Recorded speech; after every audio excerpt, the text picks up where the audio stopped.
Anxiety.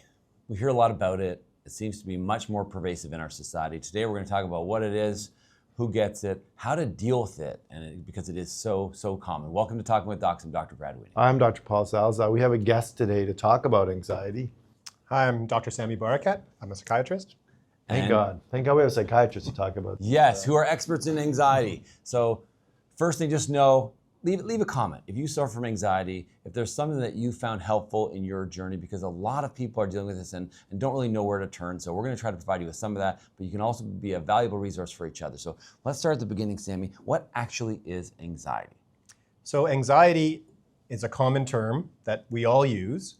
Anxiety is something that helps us in a lot of ways, in some ways. We need a certain level of anxiety to perform. Right. We need a certain level of stress in order to not be apathetic, to meet our obligations, to move forward in our lives.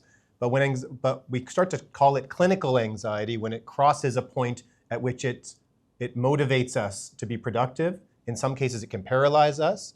In some cases, it can overwhelm us. It's almost like a survival instinct. That's where it kind of came from. And even during medical school, and you would say we all were nervous about tests, so then you study harder and then you perform. But then it crosses over to that point where you're like, I'm so worried or anxious or whatever that I can't do my normal stuff. And that's when it becomes a clinical problem. Right, when it interferes with your social or occupational functioning, that's when it becomes an issue for us. And for people to deal with. And the cliche thing is not even cliche, it's just that it's part of that fight or flight response, right? Normal anxiety is part of that fight or flight response that's kept us alive as a civilization, as species, and all animals have it. Yeah, and the language we use is anxiety that's out of proportion with what would be expected given the situation. Okay, so you bring us to the criteria. So someone sees their family doctor and maybe subsequently gets referred to you, and then they're telling you their story or the situations where they're uncomfortable or the reason that they're to see you. What are the criteria that specifically say, okay, well, you have this and this, so that's not anxiety, but you have this and this and this, and that becomes a formal diagnosis of anxiety? So the most common form of anxiety is called generalized anxiety disorder. Okay. So generalized anxiety disorder is when people are worrying about everything and anything that comes to their mind. Work, school, family, the world, the future. Anything that crosses their mind creates ruminations, anxiety. Okay. So there's a cognitive part to it, a lot of anxiety, a lot of worry.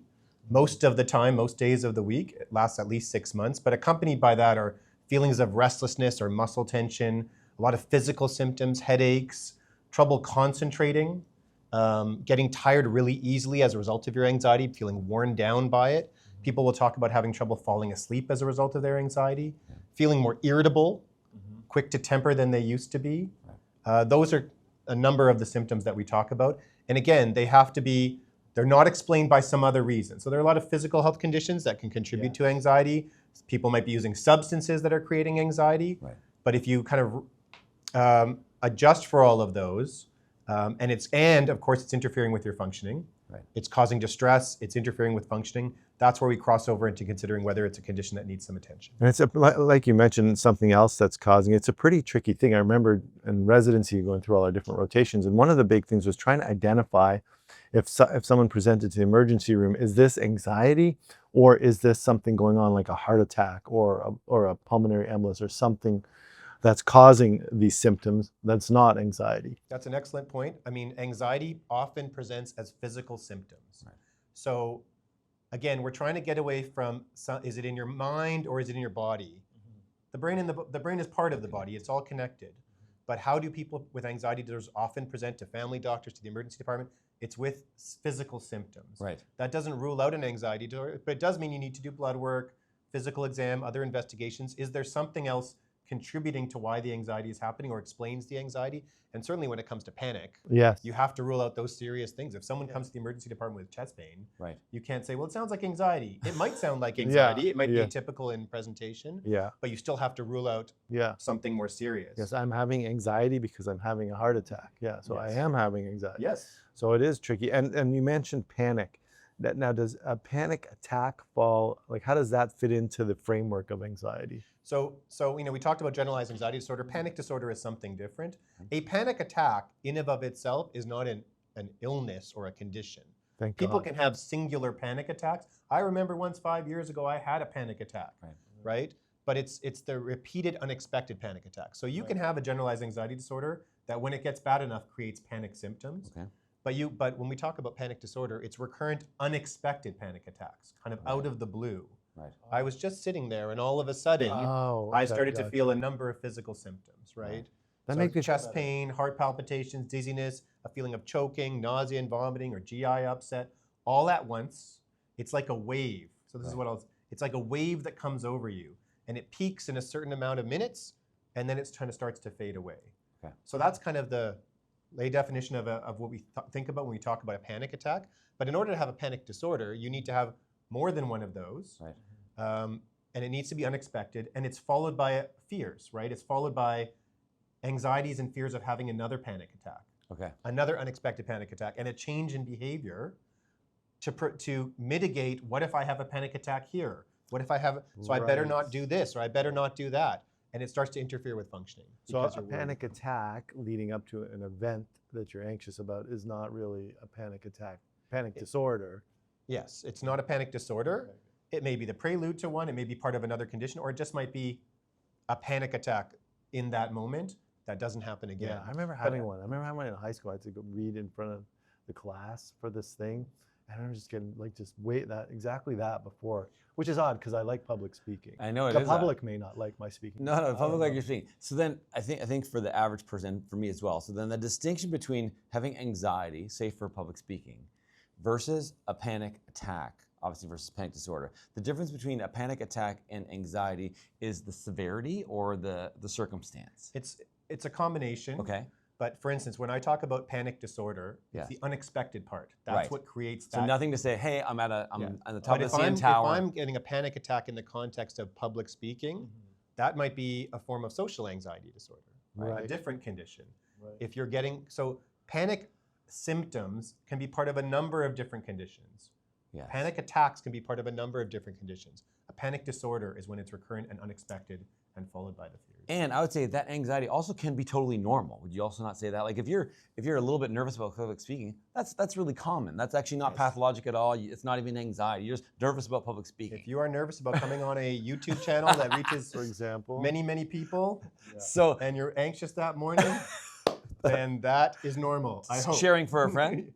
Just a friend, no Asking one in for a particular friend. today. And interestingly, we actually have colleagues at this hospital that I've asked, say, hey, I think you'd be really great on our channel. You're an excellent speaker. And they're like, no way. There's no way I could get in front of the camera and be on YouTube. So those people have anxiety. We for have to normalize these things, Yes. right? I mean, Yes. And when that's I'm the asked to come on something like this, it's not, no problem. I love it. It creates feelings and emotions, and it creates anxiety, but that helps motivate you to make sure you're prepared to what you want to talk about. If it makes it feel better, we feel anxious too, because every time we have you on, I feel like I have the thing he's talking about today. I'm really worried. It's like med school. Remember in med school, you read it and think, I have that. Oh my God, I've got that. Same thing here. Every time you're on, I'm like, oh my God, I've got that. And just with respect to anxiety, it is extraordinarily common. Numbers in the range of 30%. Would you agree with that number? Like, A, is it more common? And B, why do we think it's so much more common? I think it's becoming more common, particularly in child and adolescent patients. Okay. There are a number of different influences on that, different theories related to social media, related to parents who suffer from anxiety, who are not letting their kids fail, who are afraid to have their kids in distress, so they kind of make sure to mitigate that so the children are not kind of prepared for what life throws at them. Right. There's a number of different theories. Okay. And that's a theory why kids are having it. The prevalence of generalized anxiety disorder kind of in a given year has doubled in the last 10 years or so. Wow. So it's a significantly growing problem. And in terms of a lifetime prevalence of, say, generalized anxiety disorder, it's around 13% at this point in our country. Yep.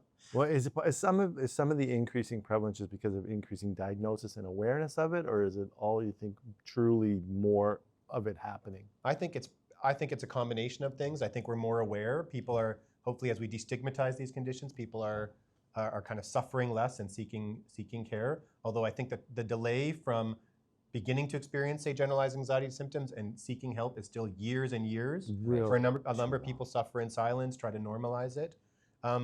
But I also think as we get more aware, we tend to diagnose things more. Yep. But I would tend to think that we're just kind of uncovering what's actually there. And the world is a more stressful place than it was 10 years ago, especially for young people.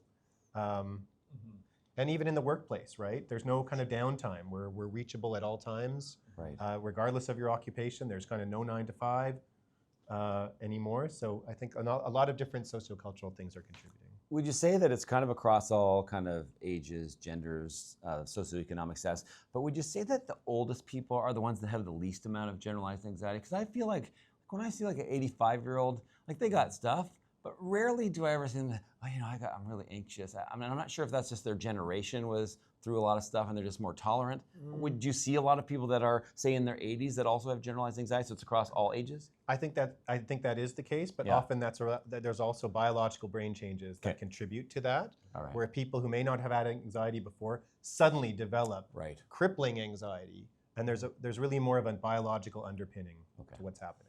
I've seen patients in their 80s that are anxious. Absolutely. We have an entire older adult clinic for people with depression, anxiety. Yeah. Geriatric psychiatry is a recognized subspecialty. So unfortunately, as we get older, we're not immune to some of these things. Okay, so the patients come to your office, you've heard the story, you've done some physical exam, some baseline, either lab testing or EKGs or whatever, you've confirmed the diagnosis, and now obviously you have a chat. And so what does this chat look like as far as, here's the options that are in front of us and which ones we're going to try? I'm assuming the algorithm is very unique depending on the patient, but what's a general approach for the average patient? What can they expect? So you take a high level approach at first, right? You educate, right? So you talk about what you're recognizing, why you consider it a condition that requires treatment. Right. You empathize with the patient's experience, make sure that they're aware of what you're thinking about. And then you talk about different treatments. So by the time they get to me, they require the education, but probably I'm going to be thinking of some medication. Okay. But even before the talk of medication, I'm going to be talking about self-help. Okay. What are things they can do to help themselves? And when we talk about anxiety, because so many of the symptoms are somatic in nature, that's where deep breathing exercises, progressive muscle relaxation, mindfulness and meditation, different apps that they can try. So there's a number of ways that people can help themselves as a starting point when they're talking about anxiety. And that's usually instigated by the primary care healthcare provider, do you think? Ideally, it would be. Ideally, it would be, right? So people are presenting to their primary care provider. They're often the ones doing the blood work, doing the initial physical exam to determine, okay, there's nothing else here. You know, I'm going to refer you to a specialist, and they might give some, again, objective screeners. So we're in a kind of evidence-based, measurement-based care. So screening tools to help them. Okay. Ideally, they would be providing some of that information, but I want to make sure to cover it kind of as a holistic approach to mental health. And sorry, when you say a screen, you mean like a survey, like someone's going to fill out a questionnaire and say, like hey, a subjective I feel questionnaire, this. Yes. like the Generalized Anxiety Disorder 7 questionnaire, where they're kind of going through, filling out some of the criteria, the impact on functioning. Okay. And what I would say is, ideally, those questionnaires shouldn't wait for someone. I know we're kind of digressing here, but those questionnaires shouldn't wait for someone to come with anxiety to give. Right. Ideally, as part of your holistic primary health care, when you come for other reasons on a 1 year or 2 year basis, you should be getting depression screens, anxiety screens, to catch because it. people not want to talk, not want to talk about it, and all of a sudden you give one of these screens and someone is, hitting thresholds for concerning levels of anxiety. Right. You want to be that's an entry point for a discussion. Can we put that? We'll put that. It's called the Generalized Anxiety Disorder Screening 7. GAD7. GAD7. We'll try and put a link to that in the description. The GAD7. Right, and you can try it. It's online. You can try it on your own right now. Pause, go try it, and then come back and watch the rest of the video. And then we start talking about medications, so pharmacologic treatment. So again, a combination of treatments is necessary. So the education, the mindfulness exercise, of course, can play a role in helping anxiety. And then when we're talking about medication, we're most commonly talking about medications that we also use to treat depression. Right. So the serotonin-specific or selective reuptake inhibitors are the first-line treatment. There's a number of those different medications, serotonergic norepinephrine reuptake inhibitors, and a number of add-on different medications. So there's a kind of an entire toolbox available to clinicians to use or physicians to use in prescribing medication to go along with whatever therapy they're going to engage in. Right. So they might see a therapist as well. So not only doing some stuff on their own, empowering them to do some stuff on their own, but also potentially seeing a therapist to talk about the problem. Really, when it comes to anxiety disorders, it's rare that just take this medication and it'll all go away. Right. Like many conditions, there's the therapeutic work that needs to be done. So cognitive behavioral therapy is the cornerstone of treatment for a number of anxiety conditions. It varies based on the type of condition, but often people ideally are in some sort of therapy to help kind of recognize the anxiety symptoms, the irrationality of them, what's the evidence for them, to help kind of see the distortion that may be happening as a result of their anxiety. Right. But sometimes, and often, they need medication to bring the temperature down enough to do that other work. You need the breathing room, right? And you need to treat the specific symptoms. So yes, are there people that take medications and wow, this has magically changed everything? Of course there are. But often, especially by the time they get to a hospital-based psychiatrist, the severities of the level that we need kind of a multi-pronged approach. Okay, so it's going to be a component of cognitive behavioral therapy in addition to the pharmacologic treatments going hand in hand to try and tackle this. Sometimes can it be done sometimes without the medication and just the therapy? Yes, in more mild conditions, certainly people can get better with just the. And CBT is really teaching them, here's what you have, here's what seems to be the disconnect, and here's what you can do if you're feeling it. The goal being, obviously, if you feel like attacks coming on, here's some strategies that you can have to try to reduce the severity or potentially avoid that attack. That's more the behavioral part of it. The cognitive part is connecting your thoughts with your feelings and your emotions. So I'm feeling overwhelming anxiety, identifying what the emotions are, and then what are the thoughts behind that? Well, I'm worried I'm going to lose my job. Okay, well, let's examine the evidence for that in this moment.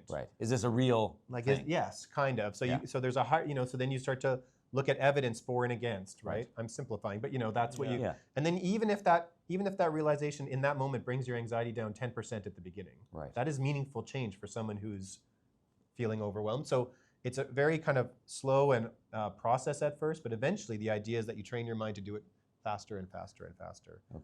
But in the moment when you're in the anxiety and it's overwhelming, you need to be able to reach for those other tools. Grounding techniques or progressive muscle, some sort of exercises that you can do to help. Okay, and can we just briefly talk about the things we're not going to talk about, just so because I know people are going to be leaving a comment about, oh, I have this, I have that. So we're talking about generalized anxiety disorder. We talked about panic attacks associated with it. But we're not really touching on post-traumatic stress disorder, anything like that, right? What are some of the other things that this doesn't apply to? So when we talk about anxiety disorders as a general cluster, we talk about most commonly generalized anxiety disorder, panic disorder, social anxiety disorder, where the anxiety comes in the context of either A, fear of being observed, right? Doing something, fear of your interaction, how you're going to come across, what other people are going to think of you. So there's a performance of some kind, right? So those are three main categories for that. And again, out of keeping with what we would normally expect in any of those situations, and it becomes debilitating. Those are kind of the main categories. We're now recognizing there are other conditions that used to be kind of clumped in with anxiety disorders that are really kind of separate entities, right? So obsessive compulsive disorder and its related disorders like hoarding or trichotillomania, that's kind of a separate entity. We're recognizing there are different biological underpinnings, different approaches necessary, still cognitive behavioral therapy, but different. And then post-traumatic stress disorder and the related trauma disorders are kind of yet another category. They used to kind of all be lumped in under anxiety disorders, but we're recognizing they're distinct. They're distinct kind of categories. If you would leave a comment about those, that's not in this video. We will hopefully get you back and talk about some of those things in other videos, but it's not, right now, that's not sort of the focus of this, what we're talking about now. We're talking about the more common ones, not those types. The generalized anxiety disorder, the panic, the social. And where does agoraphobia fall into that? And what is that exactly? So agoraphobia is interesting. It's almost as if people start to have significant anxiety and avoidance behavior in the context of being in certain situations. So certain situations like public transportation, certain situations like large spaces like arenas or stadiums, or smaller spaces where getting away would be difficult. Those are kind of some of the categories. And again, it's fear of having panic, but it's not the fear of an unexpected panic attack. It's fear of something that may happen. So an elderly person who's prone to falls may develop agoraphobia in the context of, I don't want to be stuck in a situation where, what if I fall? So that becomes so debilitating that they stay home. I'm not going to go out. They don't leave the house for fear of being in one of those situations whereby they might be overwhelmed and be unable to kind of escape. So that's how they can control the situation, is just don't go outside. And often that's how it manifests. They stay at home. And actually fear, one of those categories is fear of leaving your house for any one of those. And that falls into that general anxiety disorder sort of social. That in itself is agoraphobia. It's on its own. That's agoraphobia. It's got its own title. But you can have panic disorder with agoraphobia, right? And again, this is an important point that you bring up, that Anxiety disorders are most common comorbid, meaning that Oh. you don't often just have one. Right. Yeah. You often, they will cluster, right?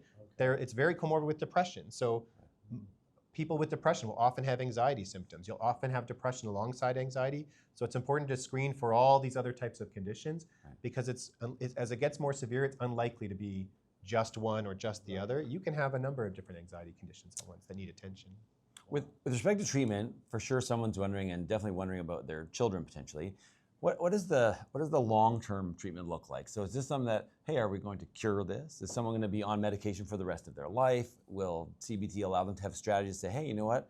Now I still have it, but I can totally manage it. And obviously there's a range, but like what's the end goal of treatment? I think it depends on again, it's very patient dependent. Right. It depends on, young kids may have significant anxiety at one point in their lives that changes as their brains change over time. So you can outgrow some of it potentially. Yeah, yes, some of it will change, some of it may not, right? The more severe, the more you're gonna have to manage it. The general rule is what gets you better keeps you better. Okay. So if you take a medication and it puts you into remission, we have discussions around the risks and benefits of coming off medication later, even though you're feeling great. People will say, do I need to take this forever? It's really just what are the risks if you were to stop it? Right. Are you biologically protected? It did do something biologically Right. versus having to be on a medication long term. Yeah. But again, what I often say is we have to destigmatize these conditions when it comes to pharmacology. We don't ask these questions about hypertension. Right. We don't ask these questions. We don't ask these questions about diabetes, Yes. right? Right. These kind of conditions. Well, when can I stop this insulin? My blood sugars will look great for a year, doc. Sorry. Like, Your pancreas okay. still doesn't work. so Right. in some cases, it's about for whatever reason you're prone to this condition. There may be a strong family history, a genetic vulnerability. Right. Your mother had it, your sister has it. If you're feeling better, these medications will help you stay better. Right. And then some sort of maintenance from a therapy point of view. It may not be formalized once a week cognitive behavioral therapy, but what are the things you need in your life to keep you well? Right. And I know for depression, I read some papers that like mobility, exercise, that had great effects on depression. Is there a role for that in anxiety? Is there the same evidence that says, hey, you know what, regular exercise can help this condition like it can in depression? Does that work for anxiety? I don't know if the research, I would have to check again if the research has been done around specific, I know in depression, absolutely. For generalized anxiety disorder, there is evidence that exercise can help, but not necessarily trials that I'm aware of exercise alone as a treatment for a severe form of anxiety. So it's, we're talking about exercise alongside the other kind of treatments. But exercise, again, the mind and the body are connected. Yes. So when we have talks about, well, exercise could help this condition. Well, exercise should be part of everyone's life, regardless of physical or mental health. Totally agree. So I don't really, when we're talking about, you should start doing some exercise, it's, This is a baseline even if I met someone expectation. who never had any conditions, I Yes. would say we should all be doing some exercise. It will help with their mental and physical Personally, health. I find that helps. If I'm feeling anxious about something, I feel like if I go for a run or do something like that, it helps because I feel like I'm bringing my physical demands up to meet my cardiac output right now because my heart's beating, I'm breathing heavy, I'm sweating, I'm stressed. If I go for a run, it's like, okay, I'm making the rest of my body match that sort of. And so what I would say is for most people, that's a good outlet. But if it's a significant anxiety condition, you will finish the run and still be and cooking. continue to be ruminating Yeah. and cooking. That is Yeah. the nature of that. You can't thing. outrun it. There you go. Tell that to Forrest Gump. Yeah. Yeah. I don't know that he had anxiety. Nobody ran a lot. He did run a lot. Surely did. That's an awesome summary. Yeah. And Wow. I say the take home for this is know that anxiety is very, very common. You are not alone. That there are very real ways to be helped. So please, if you have this problem, discuss it with your family doctor. Get the help that you need and that you deserve and that's available to you. And if you like this video, please like it, subscribe to our channel, share it with someone that you think may be suffering from this. And remember, you are in charge of your own health. Thanks again. Thank you so much for sharing that. No, thank you for having me. If there's anything we can do to help destigmatize these conditions, get people talking about them and seeking help when they need to, and also getting our primary care community to proactively ask people, then I'm happy to help. Yeah, we Awesome. generally talk about, we take the stigma out of a lot of things. Yeah, for sure. There's no stigma on this channel. No stigma. stigma. We'll see you next time.